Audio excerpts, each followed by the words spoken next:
Làm gì buồn thầy Sáu? Nghĩ thiếu cái món gì đây mà. Nãy giờ sao không ăn đi? Đang thiếu ăn không có được, phải nó còn thiếu cái món gì đây này. Bị thiếu cái món gì đây này mà tao không có nhớ.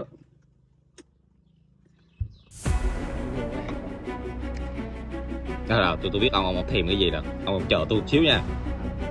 Không nhớ được gì. Tao đang đói nhưng mà tao ăn không vô, thiếu món á.